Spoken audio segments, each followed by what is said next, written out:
Terminamos la otra sesión diciendo que con una buena noticia que los principados y potestades de los lugares celestiales van a ser botados muy pronto. Primero quiero compartir cómo el Señor va a lograr esto en el fin. Vamos a ver algo que es de suma importancia para poder entender el tiempo del fin. Apocalipsis 12, 1 y 2. Apareció en el cielo una gran señal, una mujer vestida del sol, con luna debajo de sus pies y sobre su cabeza una corona de 12 estrellas. Estando encinta, clamaba con dolor de parto en la angustia del alumbramiento. Ahora, yo iba a darles una lista de razones que doy en el Apocalipsis, el estudio del Apocalipsis, porque sabemos que esto no es María dando a luz a Jesús. Es la doctrina popular, que es María dando a luz a Cristo, que va a regir a todas las naciones con vara de hierro, como así aquí dice su hijo, de su hijo. Pero solo voy a darles un resumen muy breve. En el capítulo 1, el Señor le dice a Juan, que él escribiera, le dijo, sobre lo que ya vio, lo que existía en ese momento y el futuro, el pasado, presente y futuro. Ahora, el pasado que menciona en el libro es lo que vio en el capítulo 1. Después, el presente era 2 capítulos escritos a las iglesias que existían en esa época. Capítulo 4, verso 1, empieza con una voz del cielo diciéndole que subiera al cielo porque el Señor iba a mostrarle el futuro. Desde 4:1 hasta el fin del Apocalipsis, todo para Juan era futuro. Y Juan escribió esto 100 años después de María. ¿Ok? Entonces, no es María, es el futuro. Y María no experimentaba lo que esta virgen experimenta en capítulo 12, pasar 3 años y medio en el desierto, etc. ¿Está bien? Y además, Isaías 66, ¿cuántos han oído de la Biblia en miniatura? A ver, Isaías 66 capítulos y es sobrenatural, obviamente, que los capítulos, en muchos, tal vez en todos los casos, es un resumen de cada libro, empezando con capítulo 1, Génesis, capítulo 40, el libro número 40, Mateo, y Juan el Bautista, su mensaje para iniciar el Nuevo Testamento. Capítulo 66, sin lugar a dudas, y ustedes pueden leerlo después, es el fin y la segunda venida. Y en ese capítulo, en el tiempo del fin, una mujer, la iglesia, lo dice, Sion, va a tener dolores de parto y dará a luz sus hijos. ¿Está bien? Entonces, muy claro. Es lo que estamos viendo en el capítulo 12. Ahora, sabemos, por supuesto, que los enemigos todavía están en lugares celestiales y veamos lo que dice el capítulo 12 y el verso 6. dice que después de dar a luz al hijo, su hijo varón, ella pasa 3 años y medio en el desierto. Ahora, dado de que la iglesia es la iglesia, la mujer, y que tiene la autoridad apostólica, corona con 12 estrellas, los apóstoles, dado que la mujer es una compañía, obviamente su hijo tiene que ser una compañía, ¿no? Damos a luz según nuestro género. Una compañía da a luz una compañía. Y dice 12:5, su hijo regirá con vara de hierro a todas las naciones. Tiene que ser Cristo, Jesús. A ver qué dice el Apocalipsis. Es más importante de lo que digan los teólogos, ¿no? O nosotros. El Apocalipsis 2, 26, 27 nos dice quiénes van a regir las naciones con vara de hierro. En primer lugar, Jesús no es una compañía. Amén. Pero fíjense, es muy interesante lo que el Señor mismo ahí está hablando en esos 2 versos. 2:26 dice, al que venciere y guardare mis obras hasta el fin. Estábamos cantando de eso, ¿no? Que seamos fieles. Yo le daré autoridad sobre las naciones. Las regirá con vara de hierro y serán quebradas como vaso de alfarero. Ahora escuchen, como yo también la he recibido de mi Padre. Entonces Cristo está hablando de ellos como si fueran hermanos. Y como Romanos 8:29 dice que está conformando a los conocidos a su imagen para que Él sea el primogénito entre muchos hermanos. O sea, Él está incluyendo a ellos, a su compañía, su grupo, su gloria, ¿no? La última cosa que el Señor dice aquí es prueba indiscutible que la compañía en el capítulo 12 son los vencedores. Amén. ¿Y quiénes son los vencedores? Al final del libro de Apocalipsis, capítulo 21, verso 7, confirma lo que hemos estado viendo en otras escrituras. Dice, el que venciere heredará todas las cosas, y yo seré su Dios, y él será mi hijo. Son hijos de Dios. Amén. Y van a heredar todas las cosas. Eso incluye la tierra y los cielos. ¿Los cielos son una cosa o no? Todas las cosas, toda la creación. Y somos coherederos con Cristo Jesús.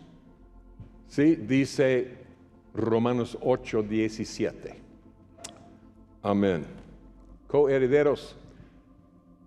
En el griego eso no quiere decir, no significa que si hay una herencia de 10 casas, los coherederos, uno recibe 5 y el otro 5.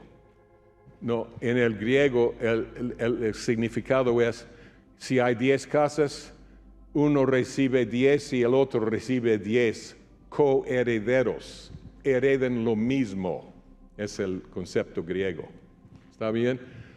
Y los vencedores son hijos que sean parte de la cabeza, amén, ya lo vimos, miembros de la cabeza, y la cabeza va a heredar todo,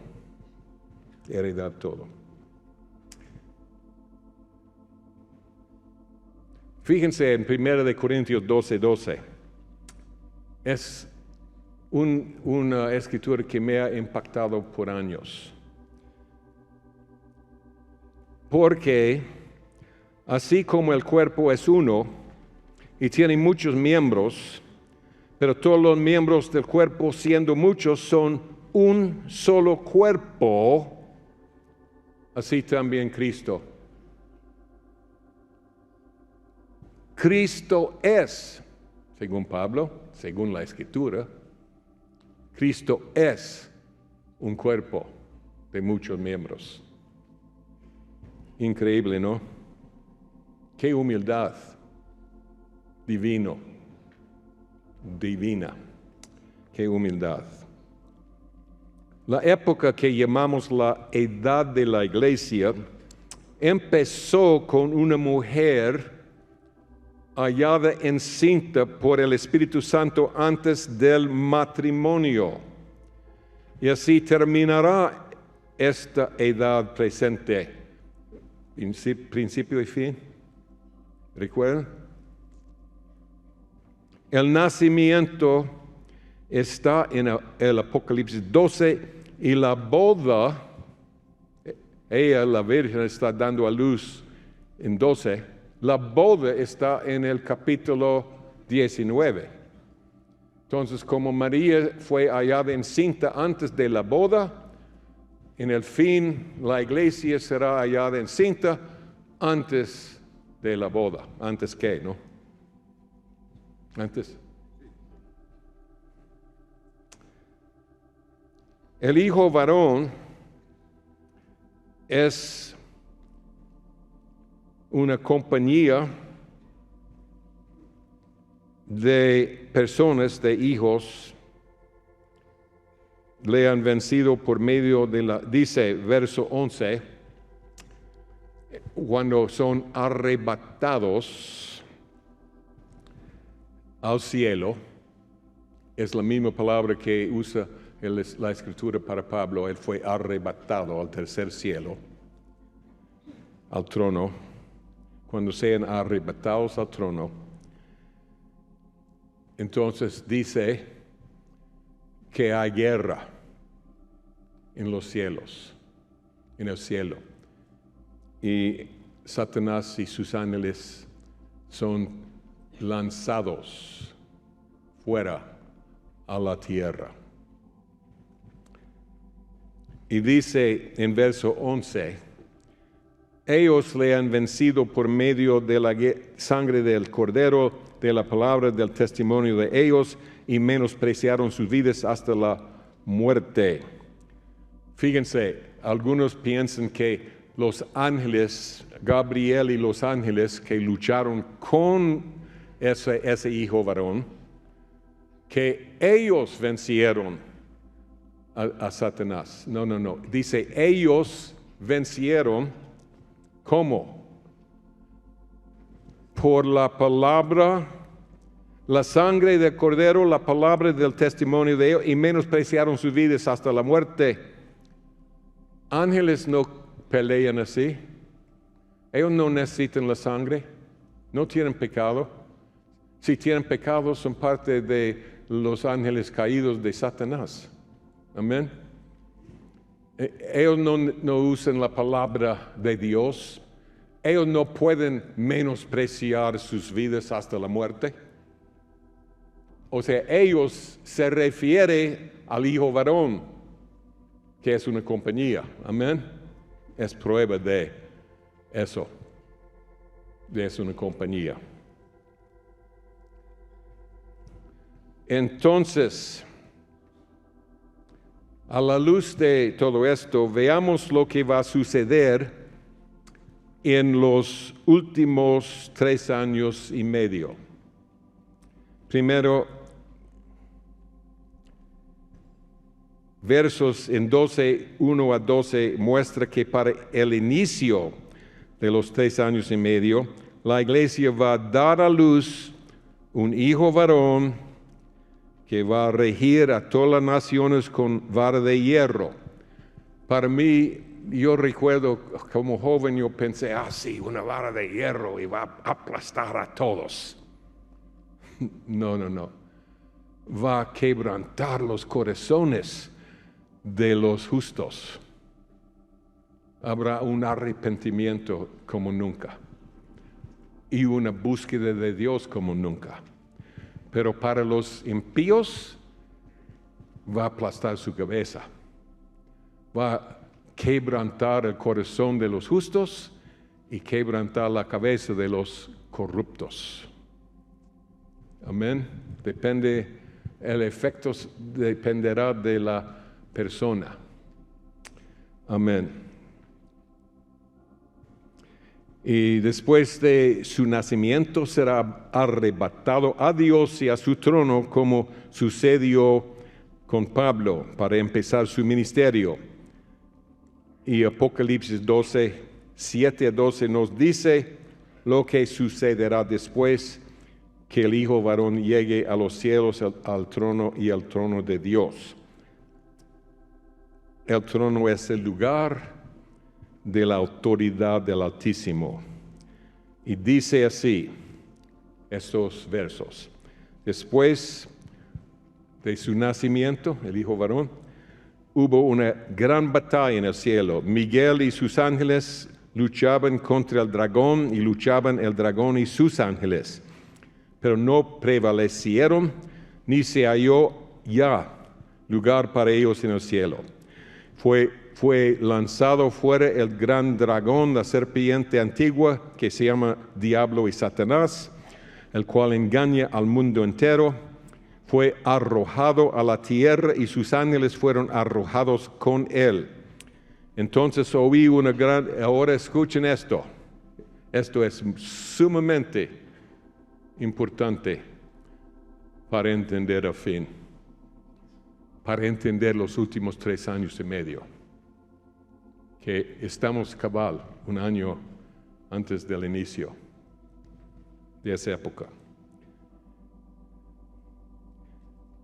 Entonces oí una gran voz del cielo que decía: ahora ha venido la salvación, el poder y el reino de nuestro Dios y la autoridad de su Cristo, porque ha sido lanzado fuera el acusador de nuestros hermanos, el que los acusaba delante de nuestro Dios día y noche, y ellos le han vencido por medio de la sangre del Cordero y de la palabra del testimonio de ellos, y menospreciaron sus vidas hasta la muerte.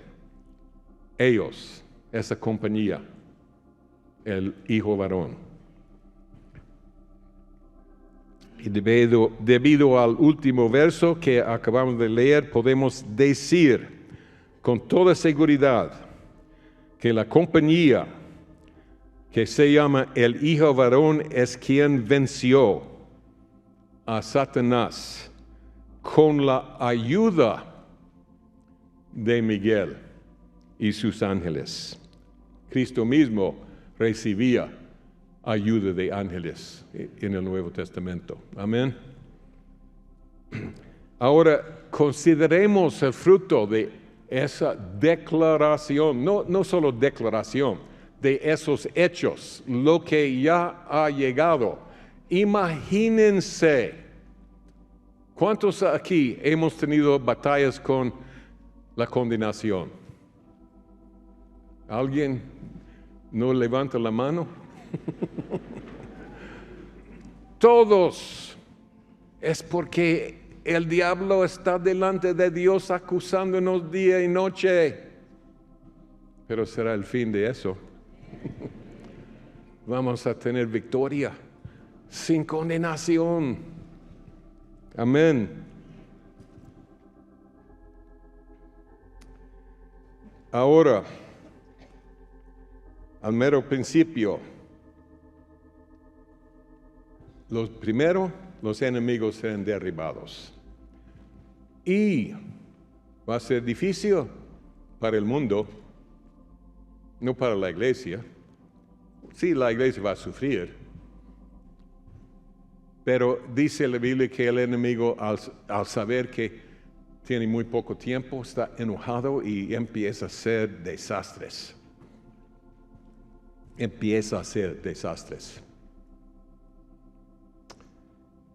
Pero es bueno, es Faraón, ¿no?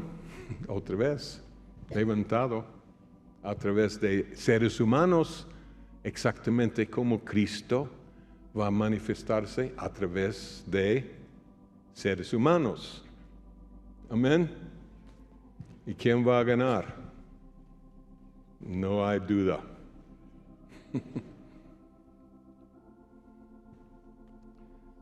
Pablo lo hace claro, tal vez lo veremos más tarde. Ahora dice, vamos a examinar lo que esa voz dijo. Ahora ha venido la salvación. ¿Cómo es eso? Seguramente esta es la salvación de que escribió Pedro en 1 de Pedro 1:5. Dice, escuchen, sois guardados por el poder de Dios mediante la fe para alcanzar la salvación que está preparada para ser manifestada en el tiempo postrero.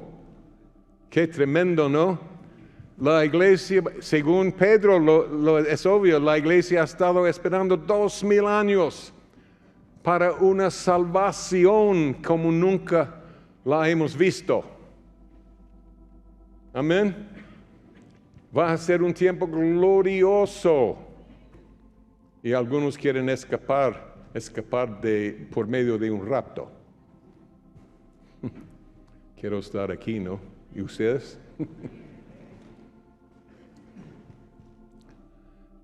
Ahora, Pedro también, en Hechos 2, en su discurso, su mensaje a los israelitas después de la cruz, citaba parte del capítulo 2 de Joel y dijo que es lo que va a suceder en el fin.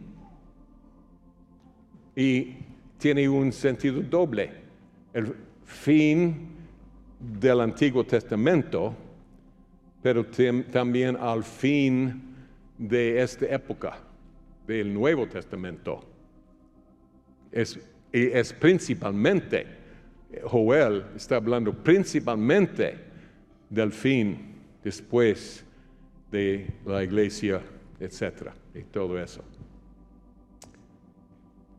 Y Joel 2:32 da un resumen de esa visitación de Dios en el fin. Habla de esta salvación también.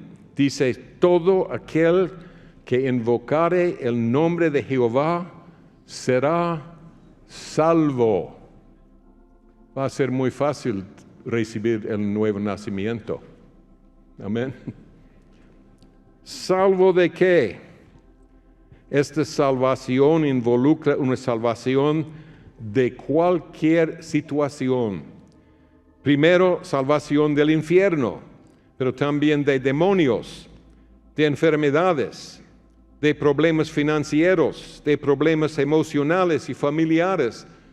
Y el mundo entero va a reconocer y tener que ver que Cristo es, entre todas las naciones, la única respuesta para cualquier cosa, cualquier problema. Y que no hay otro nombre bajo el cielo dado a los hombres en que podamos ser salvos. El mundo entero tendrá que admitirlo, aunque muchos no van a aceptar su gloria porque odian a Dios. Pero los justos sí. Y qué importante es esta visitación. Imagínense, ahorita, en este mundo, 1.000.000.000 y medio ni han oído del nombre de Jesús. 1,5 billones de habitantes del mundo ni han oído que hay un Jesús. El Señor no puede venir y juzgar al mundo. ¿No es obvio? Él es justo. ¿Cómo va a juzgar al mundo que ni ha oído de su salvación, su presencia, su gloria, su bondad, su amor? Y vamos a ver lo que va a suceder. Una visitación en cada nación que va a sacudir a todos. Todos van a saber el nombre de Jesucristo y que puede salvar a de cualquier cosa. En Apocalipsis 12:10 dice la voz también: ahora ha venido el poder. Los hijos maduros tendrán poder para hacer cualquier cosa que el Señor mande. Y eso incluye el poner todos los enemigos bajo los pies del Señor. Tendrá el poder para hacerlo. Un ejemplo de ese poder se ve en la vida de Isaías. Todo lo que va a suceder, en fin, ya ha sucedido en otros tiempos. ¿Entienden? Hace años el Señor me dijo, la medida en que entiendes los primeros 65 libros es la medida en que entenderás el último libro, porque no hay nada nuevo en el Apocalipsis. Todo ha sido experimentado antes. Amén. Y el poder, imagínense Isaías, el rey Jerusalén está siendo sitiada por el asirio, el rey, y ya está casi a las puertas. El imperio más grande de esa época, enorme. Y parecía ser que él iba a entrar muy pronto a la ciudad para matar a todos los judíos. Y el rey manda a Isaías, ¿qué vamos a hacer? Isaías dice, no, él no va a entrar. ¿Cómo? ¿Qué sueño tienes, Isaías? No va a entrar. La próxima mañana, 185,000 soldados despertaron muertos. ¿Entienden eso? ¿Ah? Es lo que dice la Biblia. O sea, estaban durmiendo y se levantan para, ¿dónde está ¿qué pasa? Hay algo diferente. Y mira hacia atrás y su cuerpo todavía está en el suelo. Despertaron muertos. Y no podían agarrar su espada. No tenían una mano física. El mundo va a decir cuando la bestia tenga control del mundo, ¿quién puede hacer guerra contra la bestia? Y en ese tiempo el Señor va a decir, yo sí puedo. Y lo hago a través de unos humildes siervos míos que tengan a su disposición todo el poder del cielo. ¿Qué va a hacer la bestia si un ejército entero de ella sea destruido con una sola palabra de Dios? Eso es el tipo de cosas que van a suceder. Como Salmos 33:10 dice, y espero que estén leyendo la Biblia cada año, pero la próxima vez que leas los Salmos, después de oír lo que viene, van a ver, bueno, tal vez ya lo han visto, pero yo mismo he visto en los Salmos, ahora cada vez que lo leo, veo más detalles del fin. Los salmos están hablando en lugar tras lugar sobre el mero fin. Es decir, desde el Salmo 2 hasta el Salmo 149. Los dos esos, el segundo y el penúltimo, hablan claramente del fin. Dice 33:10, Jehová hace nulo el consejo de las naciones, o sea, la bestia con toda su unión entre las naciones. El Señor hace nulo su consejo y frustra las maquinaciones de los pueblos. Imagínense, todo lo que la bestia trata de hacer, cada tiro se le sale por la culata. Es lo que, en serio, lo que va a suceder. No va a funcionar. Todo le irá de mal en peor. Gloria a Dios. Una pregunta, ¿es razonable creer que en el fin el Dios de los ejércitos va a sacar a sus ejércitos de la batalla mediante el rapto, en lugar de usarlos para aplastar a sus enemigos como hizo con Faraón en el principio? O sea, va a sacar a una iglesia débil y tibia del mundo porque la iniquidad es más fuerte que ella. Locuras, ¿no?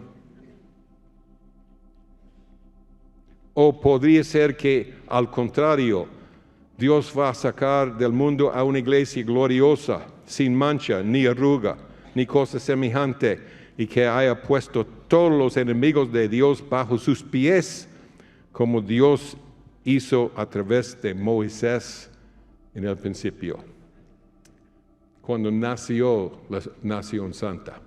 Así terminará la nación santa, su pueblo. En Apocalipsis 12:10, la voz del cielo también dijo, escuchen, ahora ha venido el reino de nuestro Dios y la autoridad de su rey.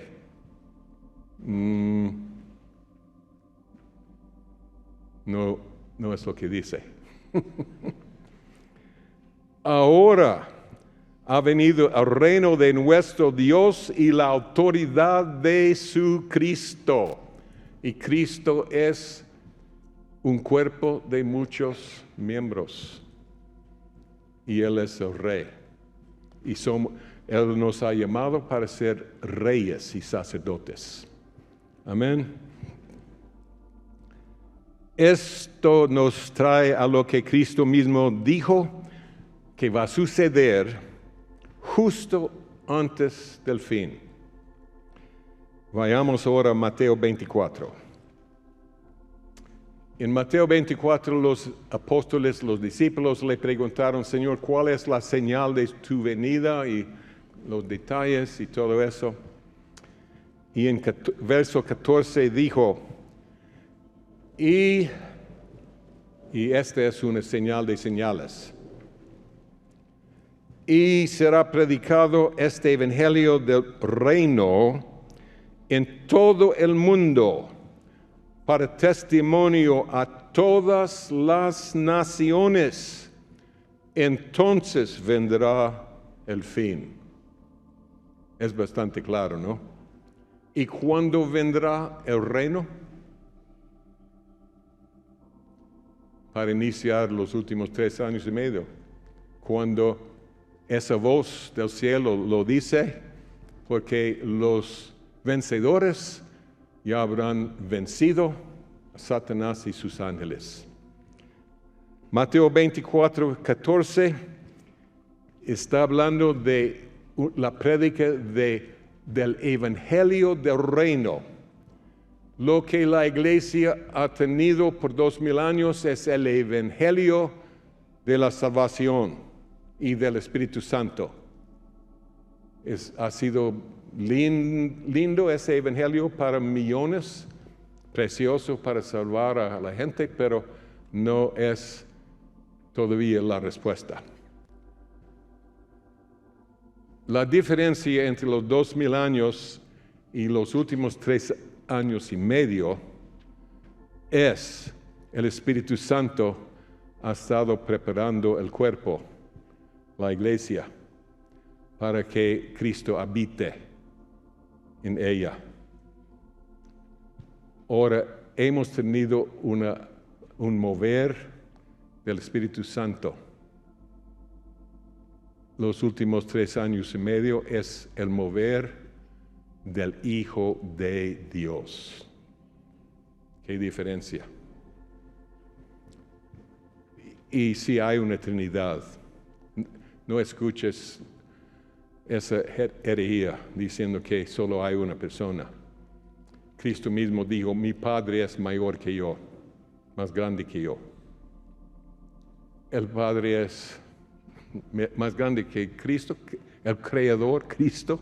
Él creó el universo, la Biblia lo dice, los cielos y la tierra, con el poder del Padre.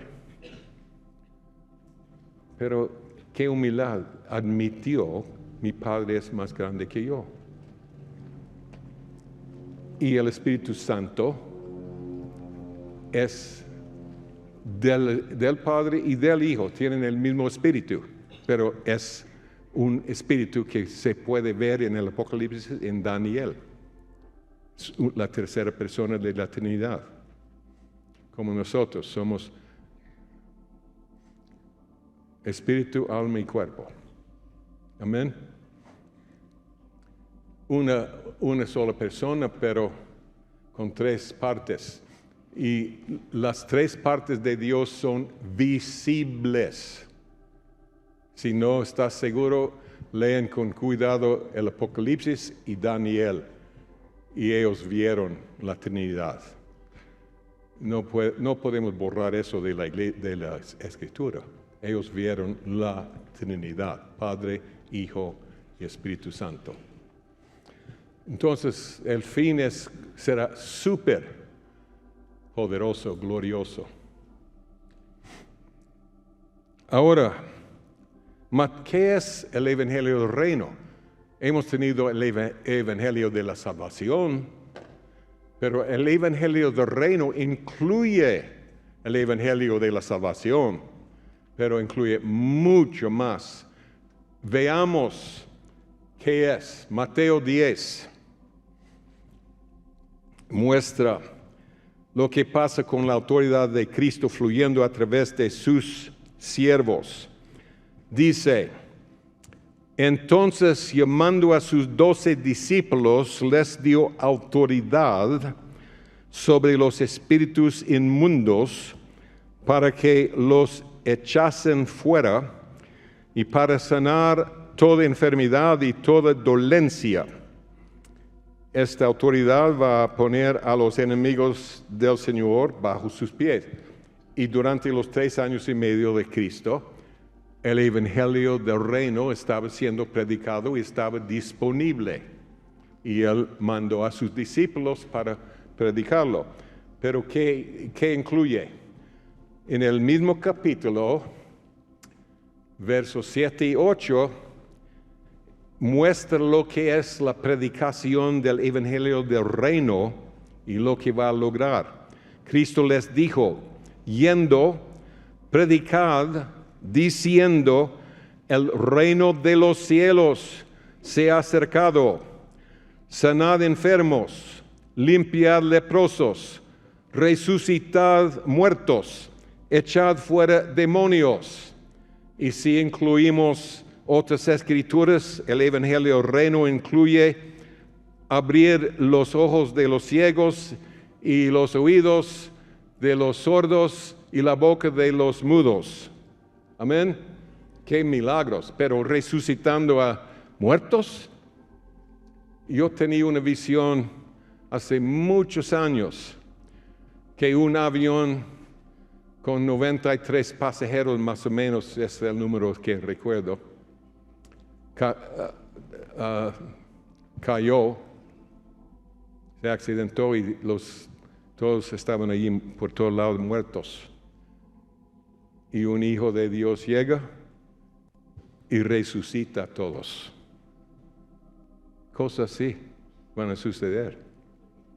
El mundo va a saber el poder de Cristo y su amor y su misericordia. Y si rechazan eso, no tendrán excusa. Amén. Será la visitación y avivamiento más poderoso y glorioso de toda la historia humana y será mucho más glorioso que los 3 años y medio de Cristo en los evangelios. Cristo mismo lo dijo, van a hacer cosas mayores.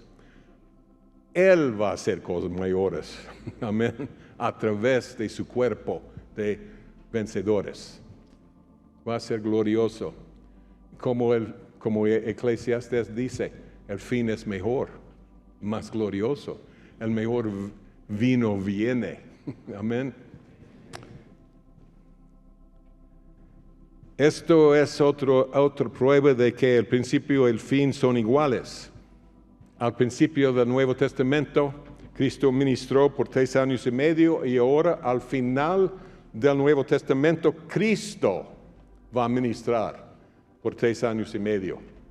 Nada de carne, nada de personas con autosuficiencia, nada de personas que confían en su propia habilidad o la unción que tienen. Y nada de personas tratando de enriquecerse. Nadie de personas tratando de recibir ofrendas. Si me das $1,000, voy a hacer un milagro para ti. Lo oí de un evangelista. Qué feo. No, nada de eso. Cristo nunca pidió ni un centavo. Pero Cristo tenía bastante dinero, ¿no lo creen? Y él no manejaba el dinero, Judas lo manejaba. Lástima para él. No podía resistir su codicia. Ahora, obviamente, el Espíritu Santo tiene una espada, ¿no? Y no es para asustar a la gente, es para matarla. Amén.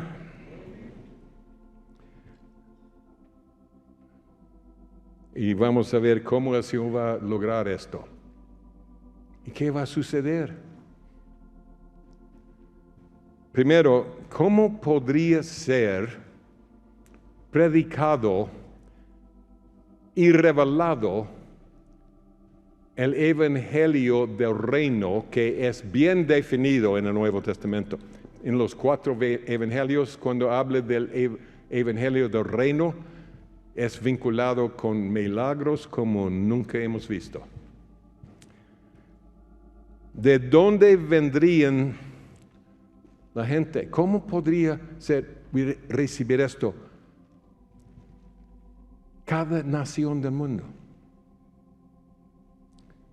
Veremos que Dios usará a 2 ejércitos grandes para tocar a cada nación del mundo.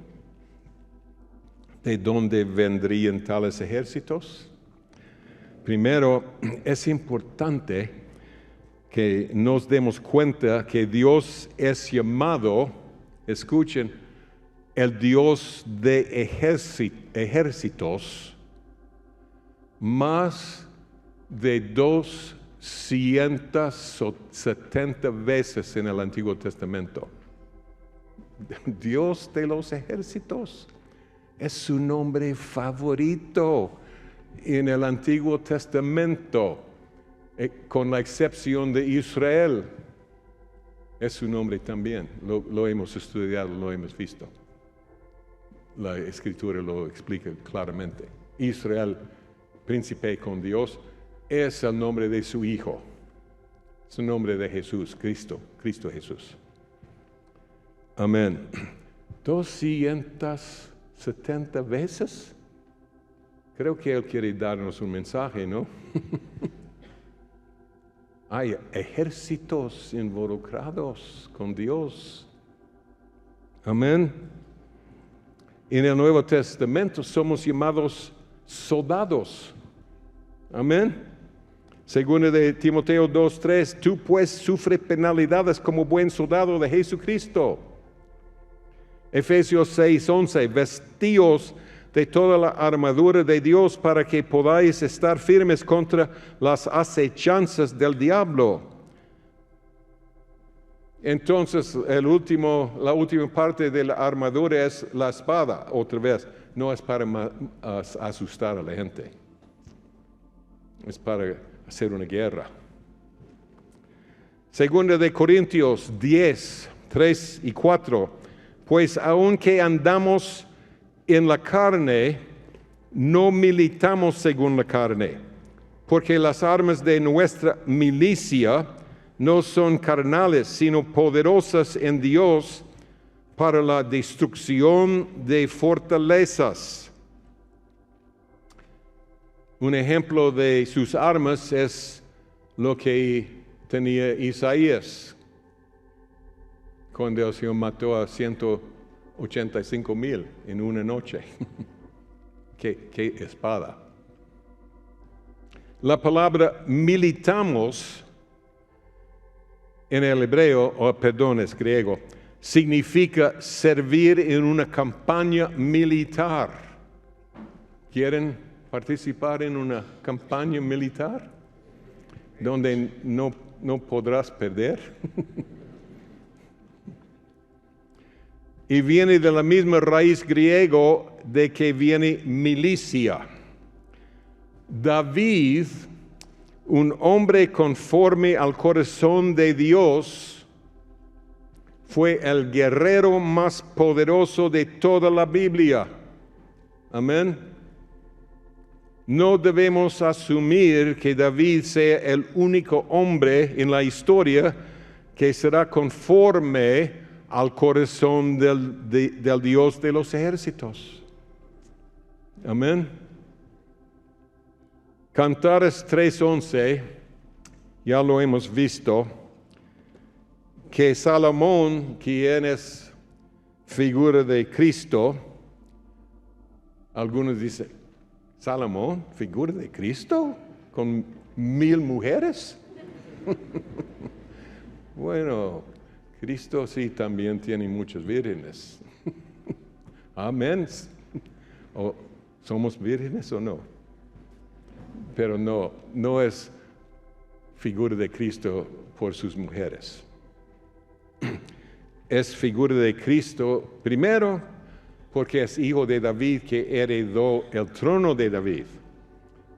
Y Gabriel le dijo a María que Jesús, el hijo de David, iba a heredar el trono de David. Y segundo, es el rey de Israel, como Cristo. 3, es el rey de paz, como es Cristo. 4, está desposado con la Sulamita, que significa la perfecta. El Señor y la iglesia están desposados, según 2 de Corintios 11:2. Y Él vendrá para una iglesia gloriosa, sin mancha, ni arruga, ni cosa semejante. Eso es una iglesia perfecta. Amén. La Sulamita. Él va a casarse con la Sulamita. Entendiendo pues que la Sulamita es simbólica de la iglesia, sin lugar a dudas, consideremos lo que Cantares 6:13 dice que es la Sulamita, la iglesia. Ese pasaje dice, ¿qué veréis en la Sulamita? Y la respuesta es algo como la reunión de dos ¿Qué? ¿Campamentos? ¿Ejércitos? ¿Allí? Campamentos. No. Ejércitos es la palabra en el Strong's. Ahora, puede ser campamentos, pero campamentos de soldados. Y es la palabra en la versión autorizada de inglés. Es la palabra en Strong's, el diccionario de griego. No, perdón, de hebreo. Y es lo que la NAS y la RSV, dos versiones muy respetadas, los dos tienen ejércitos. Y es obvio, son dos ejércitos. La Sulamita, la iglesia. Dos ejércitos. Y es el Dios de los ejércitos. Con razón, la iglesia es dos ejércitos. Es el Dios de Israel, el Dios de la iglesia. Jacob también es simbólico de Cristo. Por el tiempo no voy a entrar en detalles, pero primero el nombre de Jacob fue cambiado a Israel. En Oseas 11:1, Israel fue sacado de Egipto. Y en Mateo capítulo 4 y 15, dice que ese verso estaba refiriéndose a Cristo Jesús, que fue cumplido cuando Cristo fue sacado de Egipto, cuando sus padres estaban allí para protegerlo de Herodes. Y Mateo dice que fue cumplido eso. Dios llamó a su hijo de Egipto.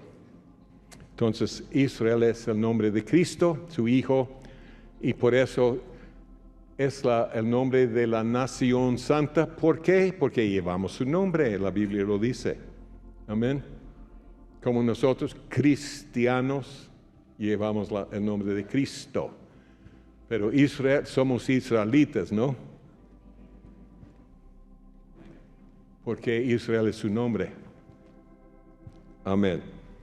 Entonces, algo lindo, una de las cosas más lindas acerca de la vida de Jacob. Bueno, Jacob era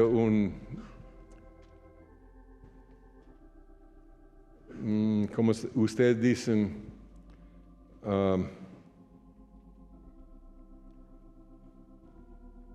olvidé el dicho.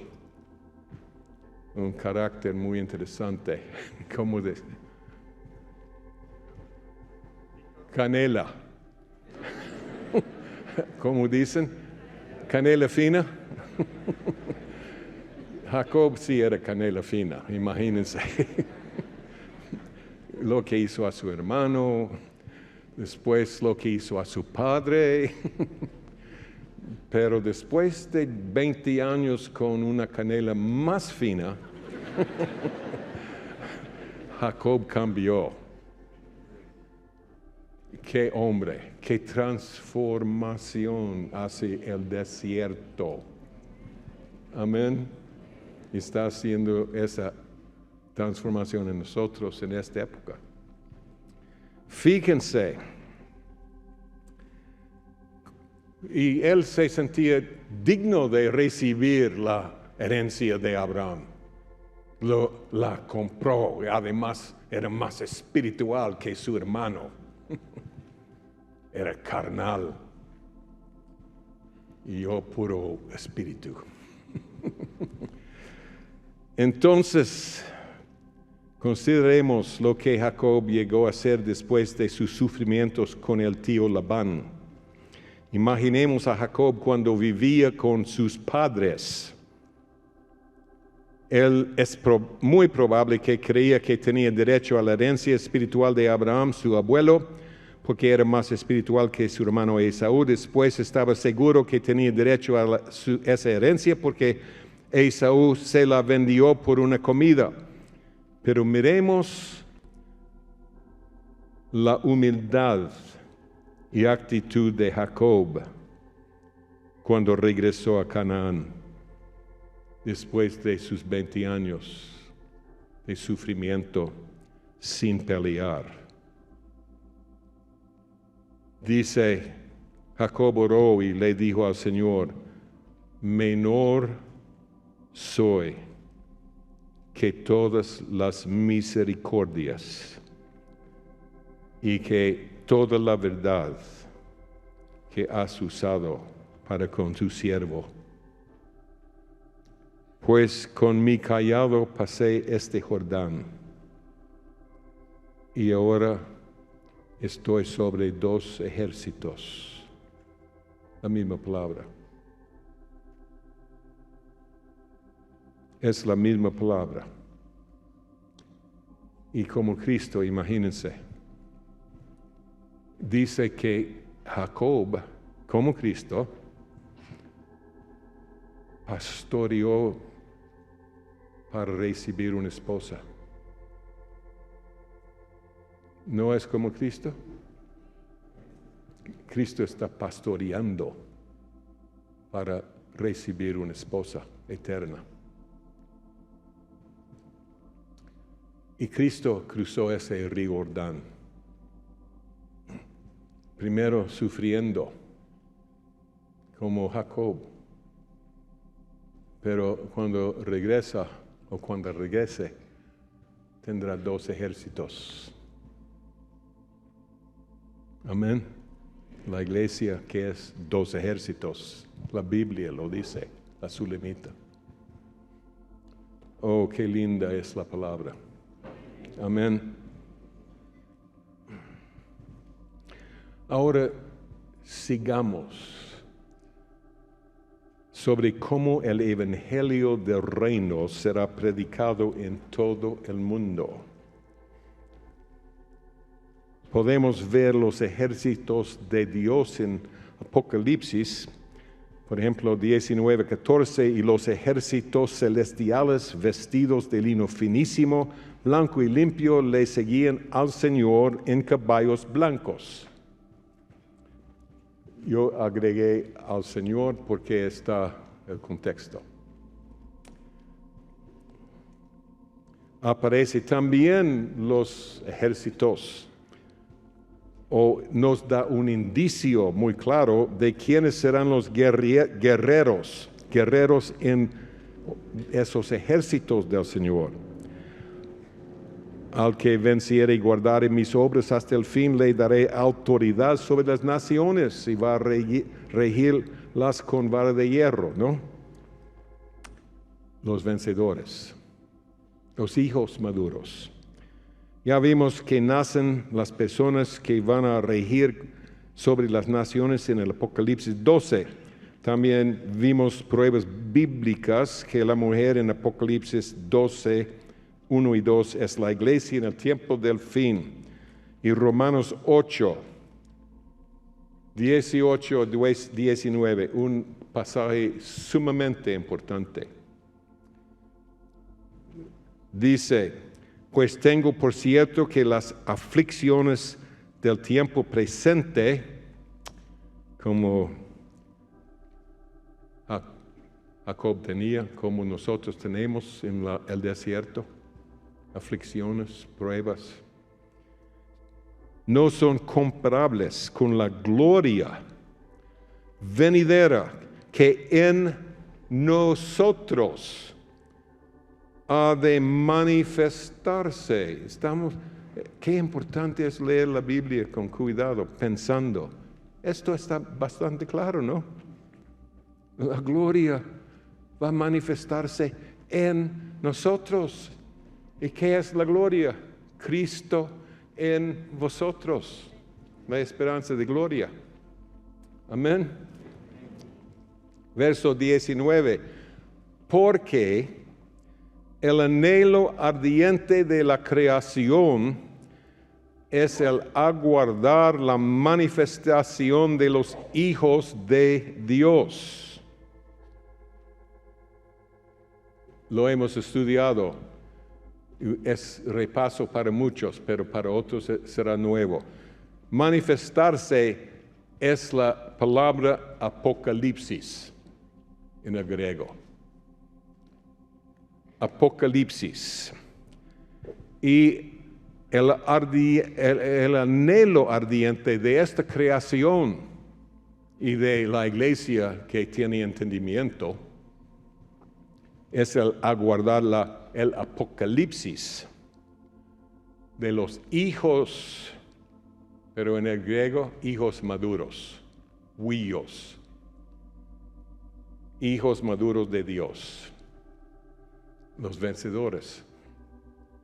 Algunos tal vez han estudiado huios y a veces no es un hijo maduro, pero en algunos pasajes, sin lugar a dudas, son hijos maduros, no tecnones, hijos hasta la infancia, el nacimiento en adelante, huios. ¿Y cuántos recuerdan que cada palabra griega y hebrea tiene un valor numérico? A ver, ¿cuántos recuerdan eso? ¿La mayoría? No, hay muchos que no. En el hebreo hasta el día de hoy, cada letra es un número.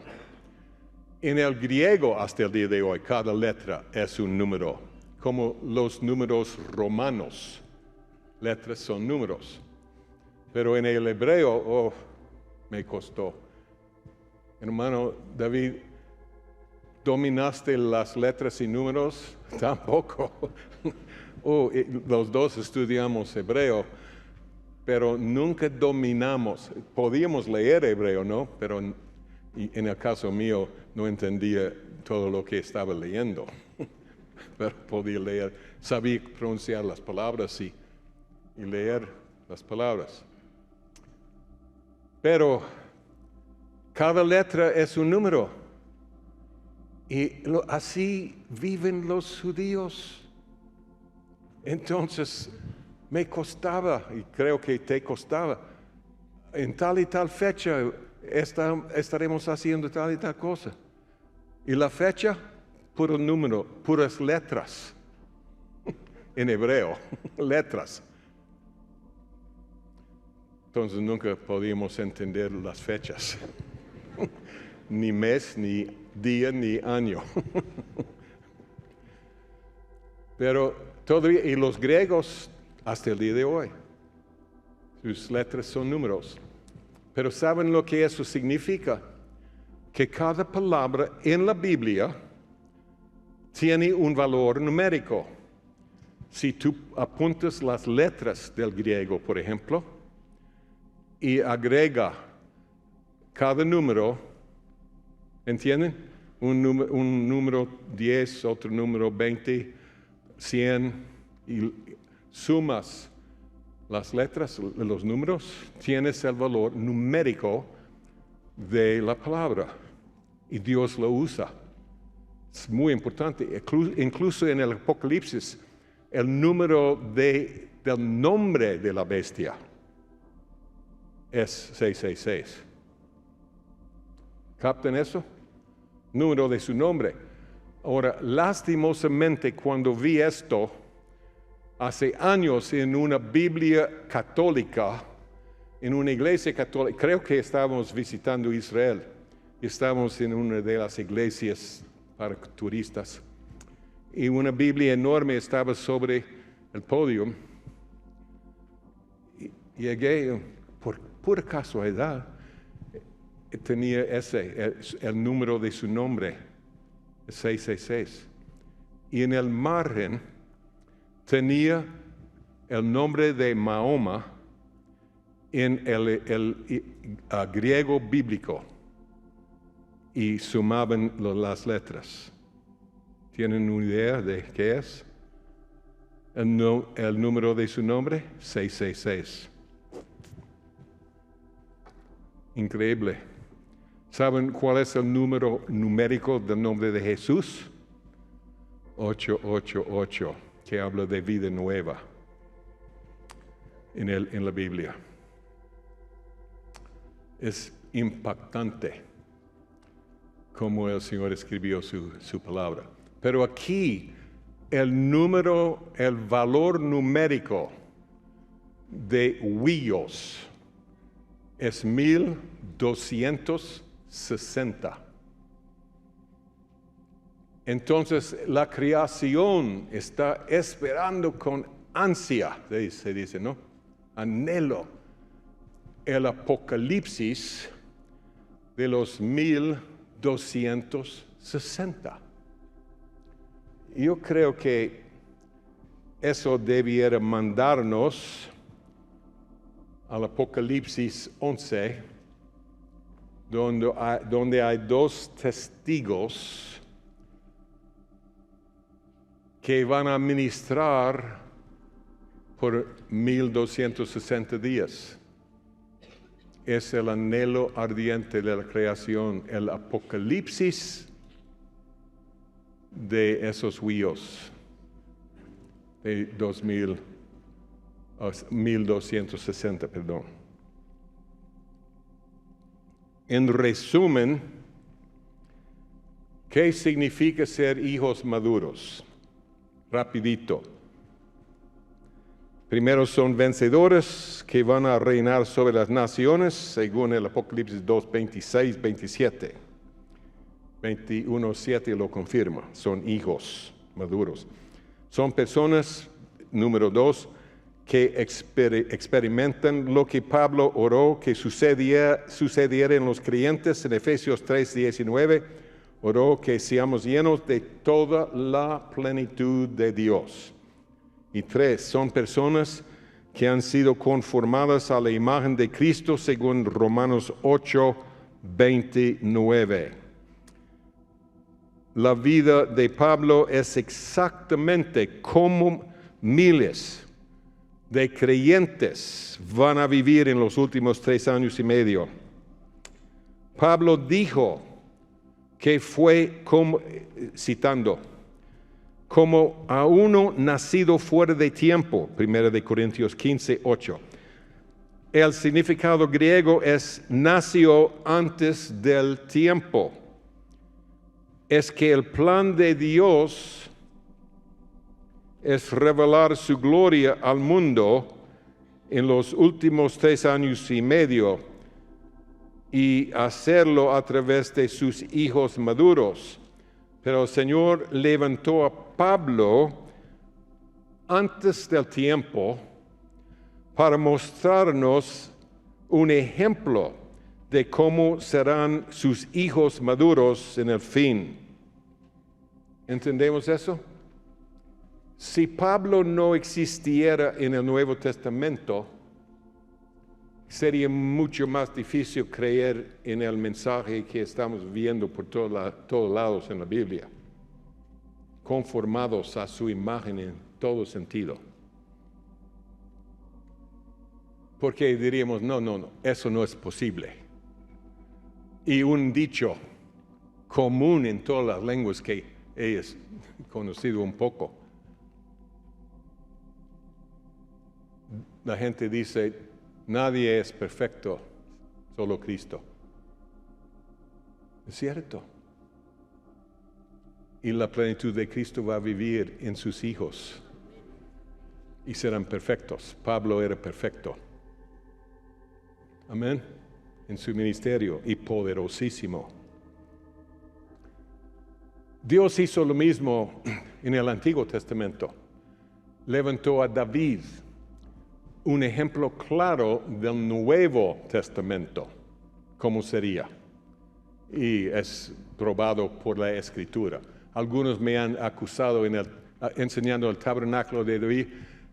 Algunos me han dicho, el problema con tu enseñanza, hermano, es que tú estás tratando de hacer de David un personaje del Nuevo Testamento. Y mi respuesta es, ni pensaría en hacer eso. Porque el Espíritu Santo ya lo hizo. David sí, claramente. Y además su tabernáculo es una revelación de la iglesia que el Señor quiere. La morada eterna del Señor, la Biblia lo dice. Amén. Y David conocía la gracia del Nuevo Testamento.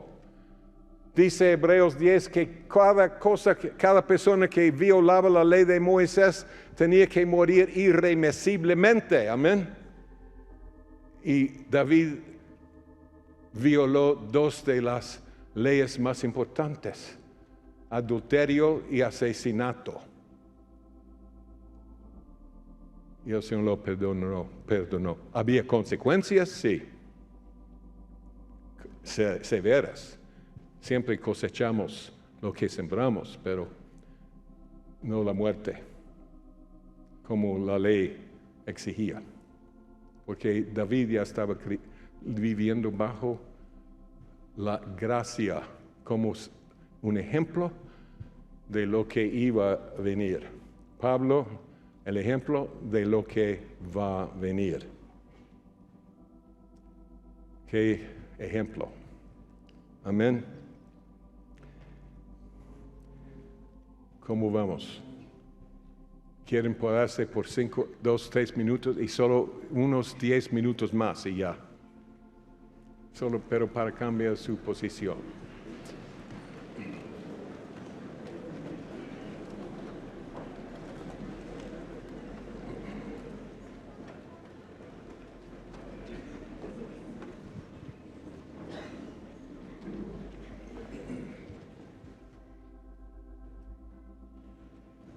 Aguanten bien. Como les dije, yo puedo cansarlos sin cansarme. Algunos, y es pura misericordia de Dios y en cualquier momento el Señor puede cambiar esto, pero algunos me dicen después de horas y horas de enseñanza, salgo y, estás muy cansado, ¿no? No sé, ¿tú lo crees? No siento nada de diferencia. Siento lo mismo que sentía cuando entré. Es un milagro. No es por mi propia habilidad, es puro milagro de Dios. Pero mi problema es que puedo cansarlos a ustedes. Sin cansarme. Ok, solo por unos minutos y ya vamos a salir para el almuerzo. Vamos al Apocalipsis 11, porque esto es la introducción de lo que vamos a ver mañana. Cosas increíbles que la Biblia nos muestra. Apocalipsis 11, 3-6. Y daré a mis 2 testigos que profeticen por 1260 días, hijos maduros. Es el número de hijos maduros. ¿Ok? Y esto es parte del Apocalipsis, una de las partes más importantes. Y vamos a verlo. Sumamente importante es este pasaje. Y estos 2 dice vestidos de silicio. Muy animador. No.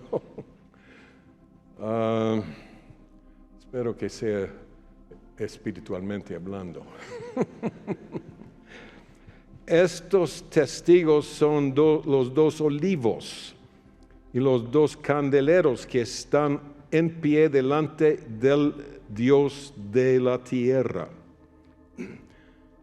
Si alguno quiere dañarlos, sale fuego de la boca de ellos y devora a sus enemigos. No tendrán mucho miedo entonces. Los enemigos, sí. ¿Quién hacía algo semejante en la Biblia? Nada hay que sea nuevo. Elías. Y recuerden el tercer grupo de 50. ¿Cómo llegó? Por favor, Señor, ten misericordia de nosotros. no nos mates como mataste a los demás. Es lo que va a suceder. Imagínense. Tal vez un grupo de soldados de la bestia llega para arrestarnos y otro grupo y el comandante al organizar otro grupo van a decir no vamos. No vamos a tener nada que ver con esa persona. Todos mueren que trata de arrestarlo.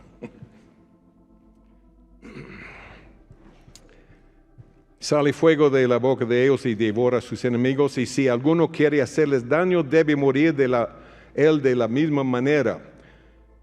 Estos tienen poder para cerrar el cielo. ¿Quién tenía ese poder? Elías. A fin de que no llueva en los días de su profecía. Tienen poder sobre las aguas para convertirlas en sangre. ¿Quién? Moisés. Amén.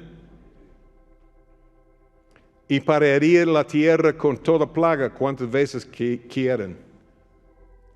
Moisés, plagas por todos lados.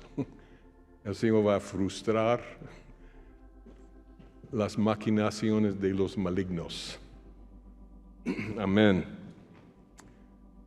Y Faraón va a tener plaga sobre plaga. La bestia tendrá plagas por todos lados. Y la iglesia, Israel no fue tocado por las plagas, excepto por los primeros dos que eran livianos. Ha habido mucha discusión de parte de los teólogos sobre quiénes serán estos dos.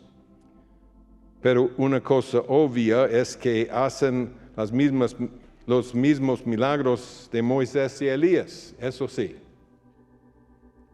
Pero Miqueas 4:2 dice, de Sión, la iglesia, saldrá la ley. ¿Quién dio la ley? Moisés. Y de Jerusalén la palabra de Jehová. ¿Quién tenía la palabra profética? Elías. Y Hebreos 12, 22 a 24 en las Américas dice que Sión y Jerusalén es la iglesia, como hemos visto. Moisés dio la ley y Elías dio la palabra profética. Algunos dicen, no, tiene que ser Elías y Enoc. ¿Han oído eso? A ver, ¿cuántos? Muchos. ¿Y por qué? Porque le ha sido dado al hombre que muera una sola vez. Y esos dos no murieron, tienen que regresar a morir. Entonces, con ese razonamiento, si vamos en el rapto, todos tendremos que regresar para morir. No lo creo. No, es es Elías y Moisés, los dos gigantes principales del Antiguo Testamento y de los judíos, de los israelitas. Pero, dado que la iglesia de los últimos días es la sulamita,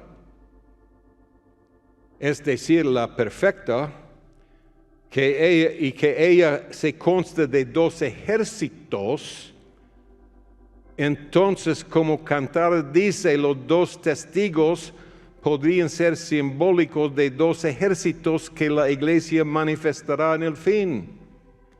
¿No es obvio? ¿No es lógico, mejor dicho, por lo menos? Muchos, escuchen esto y vamos a concluir aquí. Muchos de los personajes, la mayoría de los personajes del Apocalipsis son compañías. Por ejemplo, los 2 testigos, estamos asumiendo, no basándonos en escrituras claras. La iglesia es 2 ejércitos. Y aquí tenemos 2 personas que son claramente vinculados con los higos maduros por el número de sus días que van a ministrar. Y es Apocalipsis. La mujer en Apocalipsis es una compañía. Amén. Su hijo varón es una compañía.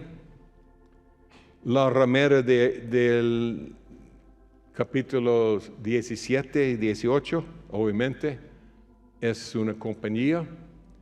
Además, 18:4 dice, salid de ella, de la ramera, pueblo mío. O sea, es una compañía grande. Y el pueblo de Dios está parte de la ramera. Y como he dicho, he hecho la pregunta, ¿quién de nosotros no hemos tenido otros amores en la vida? Eso es ser ramera. Amén. Infiel al marido. Amén. La ramera es una compañía. La esposa del Cordero, capítulo 19, una compañía. Aquel que conquista, lo veremos, una compañía. La bestia, obviamente, es una compañía de incluso naciones, una compañía grande. Es casi seguro un hombre que será la cabeza, pero es la bestia en sí que sea poderosa. Es una compañía muy grande, una compañía de seres humanos. Entonces, pensar que los 2 testigos son 2 compañías es muy alineado con Hebreos, o con el Apocalipsis. Y con la Biblia que dice que la iglesia es 2 ejércitos. Y exactamente los 2 ejércitos que revelan el poder, la autoridad, el espíritu de Moisés y Elías. Amén. Entonces vamos a ver más de estos 2 ejércitos mañana con la ayuda del Señor. Dios los bendiga.